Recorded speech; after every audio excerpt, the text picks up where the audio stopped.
हरे कृष्णा। तो पढ़ते हैं बहुत ही सुंदर श्लोक। इसका शीर्षक है क्योंकि तुम मेरे भक्त हो। इसका शीर्षक है, बस इतना ही है टॉपिक, क्योंकि तुम मेरे भक्त हो।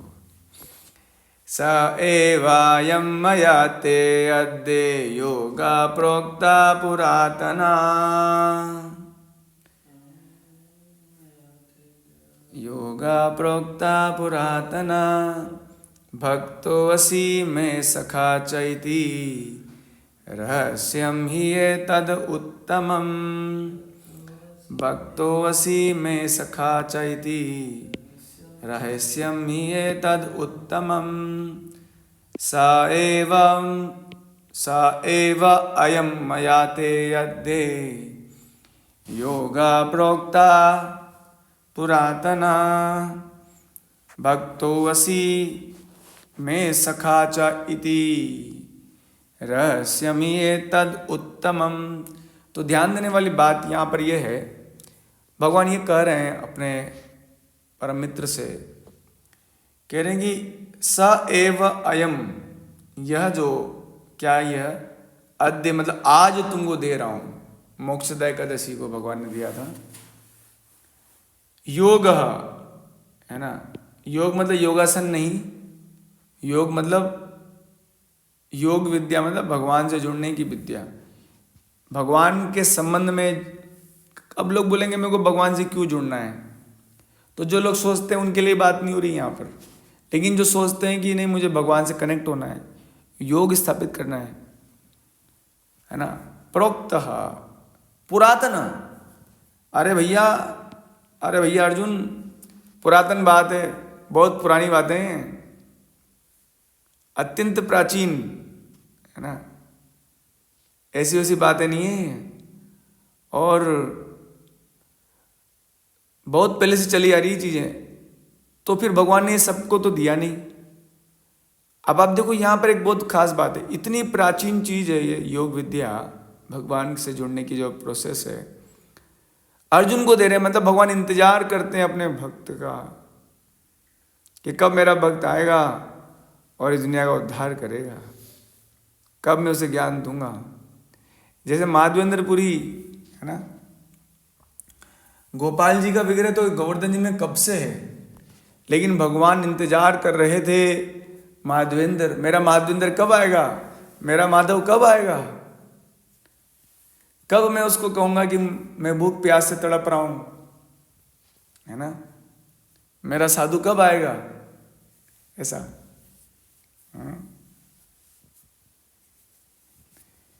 तो पुरातन बात है भाई, भक्तों असी में सखा चैती। अरे भाई तुम अर्जुन, तुम मेरे भक्त हो और मेरे सखा हो। मतलब भगवान खुद ही स्टैंप लगा रहे हैं। कैसे हम लोग तो ये कहते रहते हैं कि हम भगवान के भक्त हैं या नहीं है ना, लेकिन भगवान अर्जुन के लिए बोलते तू भक्त है, और क्या तो मुझे पता नहीं, तू तो मेरा डिवोटी है यार, और सखा भी है तू। इसलिए च इति रहस्यम ही ये तद उत्तमम। इसलिए अर्जुन तुमको बता रहा हूं रहस्य, सीक्रेट बात तुमको बता रहा हूं, है ना। और ये उत्तम मतलब दिव्य ज्ञात। दिव्य मतलब इस जगत का नहीं है, ये संसार की चीज नहीं है।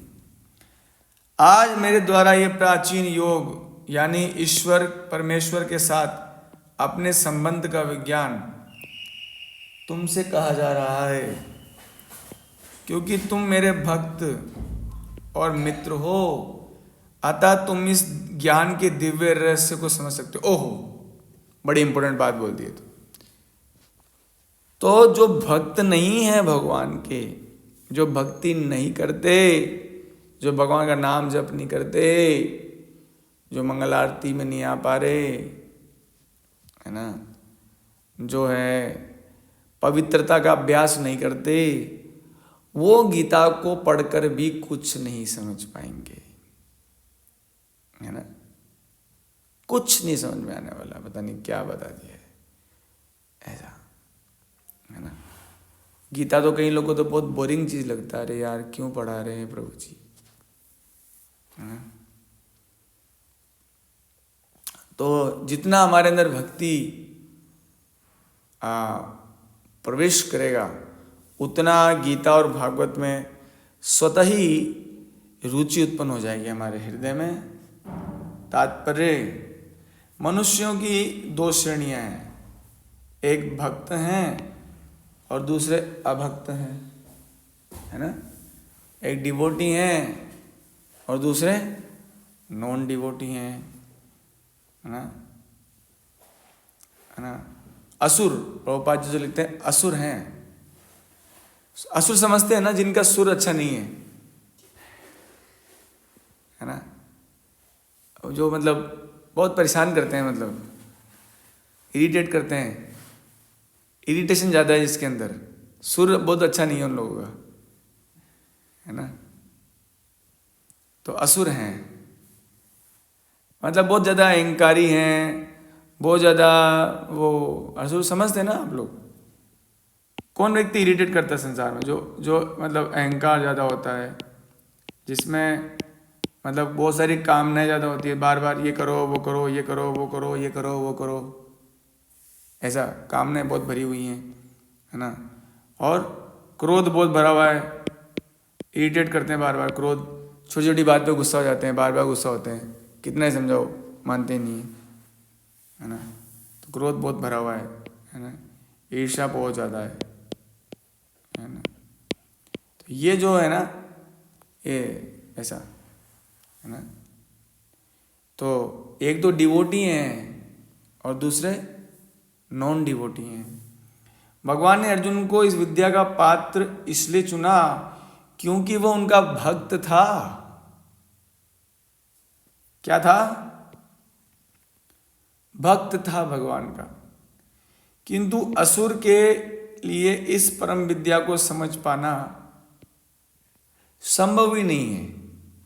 जो परम विद्या है, गीता का ज्ञान है ना, मतलब फॉलो करने की बात नहीं हो रही यहां पर, समझना ही, समझ पाना ही संभव नहीं है। Not able to understand even. इस परम ज्ञान ग्रंथ के अनेक संस्करण उपलब्ध है। प्रभुपाद जी कह रहे हैं कि बहुत सारे लोग गीता लिख दिए हैं आजकल, बहुत सारे संस्करण हैं। इनमें से कुछ भक्तों की टीकाएं हैं और कुछ असुरों की। आपने देखा है कुछ लोग बोलते हैं अरे भगवत गीता से ना, जो क्या बोलते हैं वो क्या होता है ना, बिजनेस टिप्स मिलते हैं गीता से। और क्या क्या होता है भगवत गीता से? स्पोर्ट्स में लोग यूज करते हैं। और कहाँ कहाँ बताइए? मोटिवेशनल स्पीकिंग वाले भी यूज करते हैं। ये सब बकवास है। भगवत गीता में ऐसा कुछ भी नहीं बताया गया है। भगवत गीता मात्र भक्तजनों के लिए है। Only and only and only for devotees. ये श्लोक तो इस बात का प्रमाण है ना। बोल ना भगवान ने, क्योंकि तुम मेरे भक्त हो इसलिए तुम इस परम विद्या को समझ सकते हो। स्पोर्ट्स वाले कहाँ से डिवोटी हो गए? मोटिवेशन, कुछ लोग कहते हैं पढ़ाई में मदद मिलेगी। खाक पढ़ाई में मदद मिलेगी तुमको? ये सिर्फ ध्यान दीजिएगा भानुपुर इस बात पर, ये सिर्फ जो है भक्तजनों के लिए है ना। और भक्त कौन होता पता है आप लोगों को? अरे जिसको भगवान भी बड़ा मानते अपने आप से। कई बार भक्त शब्द सुन के लगता है डिमोटिवेशन आ जाता है यार, अरे यार भक्त मतलब, अरे भक्त मतलब वो जिसको भगवान अपने से श्रेष्ठ करके सोचते हैं, अपने बराबर मान लेते हैं। छोटा मोटी बात नहीं है भक्त बनना, समझिए इस बात को। अच्छा, जो टीकाएं भगवत भक्तों द्वारा की गई है वास्तविक हैं, जैसे कि बहुत सारी टीकाएं और भी है। विश्वनाथ चक्रवर्ती ठाकुर द्वारा, बलदेव विद्याभूषण द्वारा, जीव गोस्वामी, कई सारे आचार्य हुए हैं अनेक संप्रदायों में, उनकी टीकाएं सही हैं और असुरों की टीकाएं बेकार है। अर्जुन श्री कृष्ण को भगवान के रूप में मानता है, अतः जो गीता भाष्य अर्जुन के पद चिन्हों का अनुसरण करते हुए किया गया है वह परम विद्या के पक्ष में वास्तविक सेवा है। कुछ लोग गीता का भाष्य लिख देते हैं मनगढ़ंत तरीके से, है ना, तो ये परम विद्या के पक्ष में वास्तविक सेवा है प्रभु जी। किंतु असुर भगवान कृष्ण को उस रूप में नहीं मानते, मतलब ही नहीं उनको भगवान की जरूरत क्या है ना। हम लोग तो जो हैं, हम लोग सोचते हैं कि नहीं यार, कोई तो है जो हमारी सेवा कर रहा है, इसलिए हमें उनकी सेवा करनी चाहिए। इतनी बुद्धि ही विकसित नहीं है लोगों के पास। हम देख रहे हैं दिन रात हमारी सेवा में कोई लगे हैं, सूर्य चंद्रमा लगे हैं, दिन रात हवा पानी भोजन कर रहे हैं। अरे कहाँ से आ रहा है ना। तो स्वतः ही हृदय में किसी परम को मानने की और उनकी सेवा करने की इच्छा है। हम लोग ये मान चुके हैं कि इस संसार में सुख नहीं है ना। शरीर के स्तर के सुख तो हैं जो जानवरों को भी उपलब्ध हैं, लेकिन आत्मा के स्तर का सुख तो भगवान के साथ ही है ना। हाँ, तो उनके जीवन में, असुर लोगों के जीवन में भगवान की धारणा ही नहीं है, विचार ही नहीं है ना।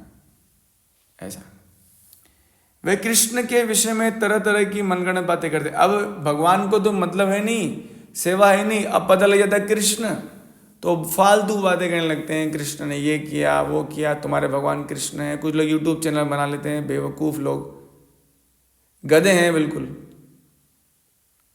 है ना। ऐसे गधों के क्या बोलते हैं, गधा क्या करते हैं, ढेंचू करते हैं, ढेंचू करते हैं। ऐसे गधों से जो है ना, बुद्धिमान लोगों को भ्रमित नहीं होना चाहिए।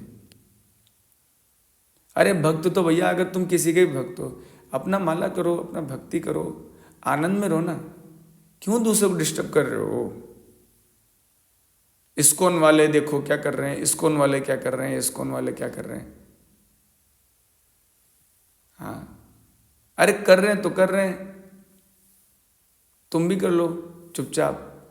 लेकिन फिर भी लोग मानते नहीं है, गधों की तरह चिल्लाते रहते हैं बस।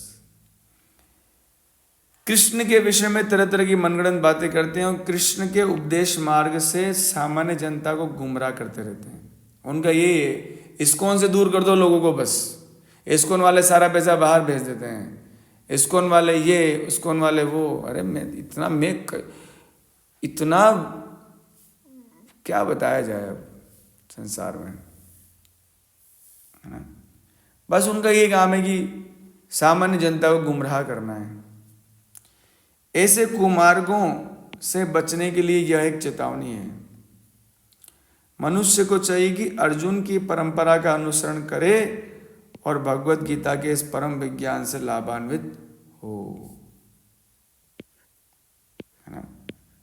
अनुसरण करें, है ना, जैसे जैसे कहा गया करो। अरे तुम करो तो सही, अच्छे से फॉलो करो, ट्राई करो, है ना। अच्छे से हाँ, मंगल आरती आने का प्रयास करो, जप करने का प्रयास करो, अपने आप को पवित्र रखने का प्रयास करो। फिर देखो तुम किस सुख को पाने के लिए का आस्वादन तुम्हें अपने हृदय में होगा, है ना। जिस सुख को पाने के लिए मनुष्य जीवन मिला है भाई, बाकी चीज़ों के लिए मनुष्य जीवन मिला नहीं। भगवान गीता में कहते हैं ना, मोघम पार्थ सजीवती,